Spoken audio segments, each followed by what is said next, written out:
ଶୀତରେ ଲାଉ ତ ଖାଉଛନ୍ତି, ଲାଉ ପତ୍ରକୁ ଖାଉନାହାନ୍ତି କି? ନିଶ୍ଚୟ ଖାଆନ୍ତୁ। ଏମିତି ତ 2-3 ପ୍ରକାର ଲାଉ ଅଛି, ବଟ୍ ମାନେ ଗୋଲ ଲାଉର ପତ୍ର ଭାରି ମିଠା, ଆଉ ଲାଉ ବି ବହୁତ ମିଠା। ତ ବିଳମ୍ବ ନକରି ଏବେ ହିଁ ବନେଇ ଖାଆନ୍ତୁ। ନହେଲେ ଲାଉର ସମୟ ପଳେଇଗଲେ ଲାଉ ଗଛର ପତ୍ର ବୁଢା ହେଇଯିବ। ତ ଚାଲନ୍ତୁ ବନେଇ ନବା ଲାଉ ପତ୍ର ଚୋଖା ବା ଚଟଣି। ଲାଉ ପତ୍ରକୁ ଭଲକି ଧୋଇକି କରେଇରେ ଅଳ୍ପ ପାଣି ଦେଇ ସ୍ୱାଦ ଅନୁସାରେ ଲୁଣ ଦେଇକି ପତ୍ରକୁ ଦେଇନେଲି। 5-6 କଲା ରସୁଣ ତା ସହିତ ଦେବେ, ବାସ୍ ଢାଙ୍କୁଡ଼ି ଦେବେ। 2-3 ମିନିଟ୍ ପରେ ହେଇଯିବ, ସେ ପତ୍ର ସିଝିଯିବ।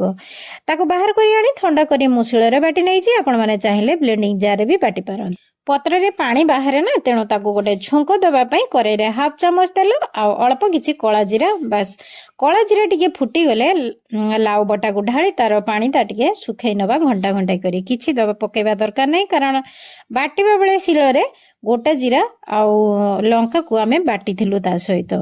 ଦେଖନ୍ତୁ ପାଣି ଶୁଖିଗଲା। ଏବେ ପତ୍ର ବଟାରେ ଛୁଙ୍କ ବି ହେଇଗଲା ତାର। କେତେ ବଢିଆ ହେଇଗଲା। ଏବେ ଭାତ ପଖାଳ ଯାହା ଖାଉଛନ୍ତି ଖାଆନ୍ତୁ। ବହୁତ ଟେଷ୍ଟ ଲାଉ ପତ୍ର ଚଟଣି। ଏମିତି କରି ଖାଆନ୍ତୁ ଆଉ କୁହନ୍ତୁ, ସରି ଲେଖନ୍ତୁ କେମିତି ଲାଗିଲା ଚଟଣି।